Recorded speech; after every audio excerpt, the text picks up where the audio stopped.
अब सभी को जय मसीह की। और आज हम पढ़ेंगे लूका रचित सुसमाचार उसके 6 अध्याय उसके 27 आयत से पढ़ेंगे। और आज का हमारा टॉपिक है शत्रु से प्रेम करो। तो यहाँ पर लिखा है, परंतु मैं तुम सुनने वालों से कहता हूँ कि अपने शत्रु से प्रेम रखो, जो तुमसे बैर करे उनका भला करो, और जो तुम्हें श्राप दे उनको आशीष दो, जो तुम्हारा अपमान करे उनके लिए प्रार्थना करो। हालेलुया। आइए प्रार्थना करें। धन्यवाद मेरे ईश्वर राजा, प्यारे परमेश्वर पिता, आज के वचन आज के कलाम से मेरे पिता हर एक से बातें कर प्रभु जी। आज का वचन हर एक के जीवन में 100 गुना फलाए प्रभु जी। प्यारे ईश्वर राजा, आज का वचन पिता हर एक व्यक्ति सुनकर उनका जीवन का हृदय बदले और एक दूसरे से प्रेम करे, शत्रु से प्रेम करने वाले बने और पवित्रता में प्रार्थना उसमें बढ़ते हुए तेरे राज्य की वारिस बने। ऐसा होने दे ईश्वर राजा, और इनके द्वारा इनका परिवार सारा उधर पाए, आशीष पाए। ऐसा होने दे ईश्वर राजा। सभी की तरह आत्मा सौंपते हैं। पवित्र आत्मा प्रभु यीशु मेरे पिता मेरे मुख सोकर बोले और मदद और सहायता कर। ये प्रार्थना दुआ यीशु तेरे मीठे मधुर नाम से मांगते हैं, आमीन। तो मेरे अजीजों, यहाँ पर हमने पढ़ा लूका 6 का 27 आयत के अंदर कि परंतु मैं तुम सुनने वालों से कहता हूँ कि अपने शत्रु से प्रेम रखो, जो तुमसे बैर करे उनका भला करो, जो तुम्हें श्राप दे उनको आशीष दो, जो तुम्हारा अपमान करे उनके लिए प्रार्थना करे। हालेलुया। मेरे दोस्तों, यहाँ पर यीशु मसीह ने 3 बातें यानी कि 4 बातें कहा। शत्रु से प्रेम करो, दूसरा बैर रखने वालों के लिए उनका भला करो, तीसरा जो तुम्हें श्राप दे उनको आशीष दो, और चौथा है जो तुम्हारा अपमान करे उनके लिए प्रार्थना करे। हालेलुया। तो मेरे अजीजों, ये वचन हमें सिखाता है अपने शत्रु से प्रेम करना। क्या हम शत्रु से प्रेम करते हैं? अब सोचिए अपने मन में, क्या हम शत्रु से प्रेम करते हैं? क्या हम पड़ोसी से प्रेम करते हैं? ये हमारे लिए क्वेश्चन बना हुआ एक प्रश्न है। यीशु आप और मुझसे पूछता है, क्या तुम शत्रु से प्रेम करते हो? और शत्रु से प्रेम करना का मतलब ये कि उसको क्षमा करना।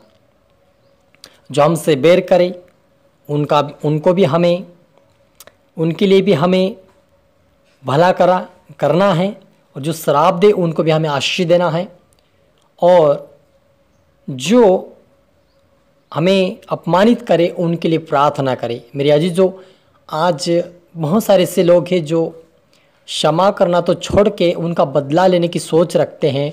मसीह होकर तो आप ऐसा कभी ना करें। यदि आप वचन सुनकर आप अनसुना करते हुए संसार की रीति पर उनका बदला लेंगे, उनको माफ़ नहीं करेंगे, उनको क्षमा नहीं करेंगे, तो यीशु मसीह ने साफ कहा है कि मैं भी तुम्हारे अपराध को क्षमा नहीं करूँगा। तुम दूसरों के अपराध को क्षमा करोगे तो मैं तुम्हें क्षमा करूँगा। हालेलुया। तो मेरे अजीजों, आप और मुझे क्षमा करने वाला बनना है, आप और मुझे भला करने वाला बनना है, आप और मुझे प्रेम करने वाला बनना है, और आप और मुझे प्रार्थना करने वाला बनना है। यदि आपके विरुद्ध में कोई खड़ा हो, आपको बुरा भला कहे, तब भी आपको क्या करना, उसके लिए प्रार्थना करें, उसको क्षमा करें। क्योंकि यीशु मसीह ने जब यीशु मसीह को पकड़ा गया, उसको कोड़े मारे गए आप और मेरे पापों के लिए, और कांटे का मुकुट पहनाया गया, उसके सीने में भाले से छेदा गया, और उसको यीशु मसीह के इतने कोड़े लगाने के बावजूद, 39 कोड़े का मार खाने के बावजूद भी उसको चोर डाकू इस प्रकार से उसके ऊपर दोष लगाया, सामने से थप्पड़ मारा और कहा कि भविष्यवाणी कर। और इस प्रकार से यीशु मसीह को ताड़ना प्रताड़ित किया गया, तब भी वो सहन किया और उनका जवाब नहीं दिया, क्योंकि उसको पता था कि मैं परमेश्वर का पुत्र हूँ, और यदि इन मूर्खों के बाहे लग जाऊंगा, इन मूर्खों के बातों पे मैं मन लगाऊंगा, तो शायद मैं परमेश्वर के वचन के अनुसार जीत नहीं पाऊंगा, अनंत जीवन को प्राप्त नहीं कर पाऊंगा मैं, और शैतान को हरा नहीं पाऊंगा, और मैं अपने लोगों को गंदगी से, पापों से बाहर नहीं निकाल पाऊंगा। इसलिए यीशु मसीह अपने मुंह को बंद रखा और उनके लिए प्रार्थना करा अपने मन में, और उनको माफ़ करा। जब वो क्रूस पर चढ़ाया गया, तब भी यीशु ने कहा कि हे पिता, इन्हें क्षमा कर, ये नहीं जानते कि ये क्या कर रहे हैं। आप और मुझे क्या इतनी साहस है कि हम किसी को क्षमा कर दे, कि आप और मुझे कोई मारपीट करे तब भी हम उनको क्षमा कर देते? इतनी सहन शक्ति है? अगर नहीं है तो आप प्रार्थना करें, प्रभु से आत्मा को मांगे, क्योंकि जिसके अंदर परमेश्वर की आत्मा है, यदि गाल पर थप्पड़ मारे तब भी वो कुछ नहीं कहेगा, क्योंकि उसके अंदर परमेश्वर की आत्मा है। इसीलिए आप और मुझे परमेश्वर की आत्मा का सहारा लेना है, प्रभु यीशु मसीह के सहारे हमें जीना है, उसके ऊपर हमें विश्वास भरोसा करके हमें दूसरों के लिए प्रार्थना करें। यदि आपको कोई गाली गलौज करे उनके लिए आप उनको माफ़ करें, उनके लिए प्रार्थना करें। प्रभु से कहे प्रभु इन्हें बदल दे, इन्हें प्रभु क्षमा कर दे, ये नहीं जानता कि क्या कर रहा, आपको इस प्रकार से बोलना है, उनको माफ़ करना ताकि आपको प्रभु आशीषित करे। क्योंकि हम जब दूसरों के लिए, जब हम दूसरों के पापों को क्षमा कर देंगे तो यीशु मसीह आप और मेरे अपराधों को, जो हमने पिछले दिनों में जब अविश्वास में थे, हम प्रभु यीशु मसीह को जानते नहीं थे, हम अनजान थे और संसार में थे, जब पाप किया तो वह सारा पाप हमारा क्षमा हो जाए और हम उस खुदा बन के राज्य की वारिस बने। यीशु मसीह हमें यही दर्शाता है कि शत्रु से प्रेम करा, यानी हमें सभी से प्रेम करें।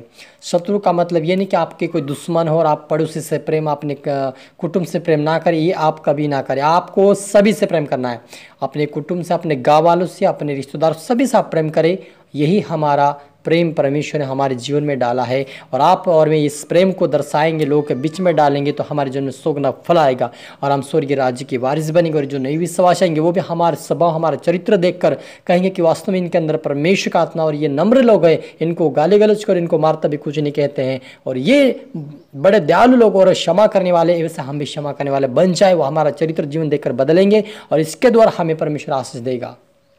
हालेलुया। तो मेरे जी, तो आज से आप और मुझे शत्रु से प्रेम करना है और बैर करने वालों को भला करना है, और उनके जो हमें श्राप दें उनको हमें आशीष देना, और हम शत्रु से प्रेम करके हमें जो हमारा अपमान करे, हमें अपमानित करके हमारे नाम को बदनाम किया, ऐसे लोगों को भी हमें क्षमा करें ताकि वो स्वर्गीय राज्य की वारिस बन जाए और हम भी उनके राज्य की वारिस, यीशु मसीह के राज्य की वारिस बने हम सब लोग।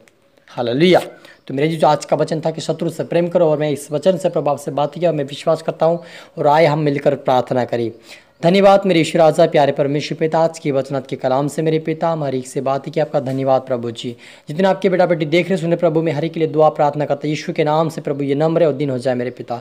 ये शत्रु से प्रेम करे, अपने पड़ोसी से प्रेम करे, अपने माँ बाप से, अपने कुटुंब से प्रेम करने वाले बन जाए, क्षमा करने वाले और ये प्रार्थना करने वाले और प्रभु आशीष देने वाले बने यीशु के नाम से मेरे पिता। आज से पवित्रता में प्रार्थना बढ़कर तेरे राज्य की वारिस बने सोने ईश्वर राजा। इनके दूर, इनके गाँव वाले, इनके कुटुंब परिवार बदले, ऐसा इनका जीवन, इनको हृदय को बदले मेरे पिता। ये आपके बेटा बेटा आपके धर्म, आपके राज्य खोज करने वाले बने पिता, और हमेशा आपके डर भय में चलकर आपके राज्य के वारिस बने सोने ईश्वर राजा। और सभी की तरह आत्मा सौंपते मेरे पिता, प्रार्थना सुना, आशीष किया, धन्यवाद मेरे ईश्वर राजा। सभी तरह आत्मा सौंपते हैं, पिता पुत्र व पवित्र आत्मा देते हैं। ये प्रार्थना दुआ यीशु तेरे मीठे मधुर नाम से मांगते हैं, आमीन। तो मेरे अजीजों, मैं आशा करता हूं इस वचन से प्रभाव से बातें किया होगा। इस वचन को आप दोबारा सुनी, लाइक करें, शेयर करें, सब्सक्राइब करें ताकि प्रभाव को दुगनी आशीष दे। और आप सभी को फिर से मेरी तरफ से गॉड ब्लेस यू ऑल।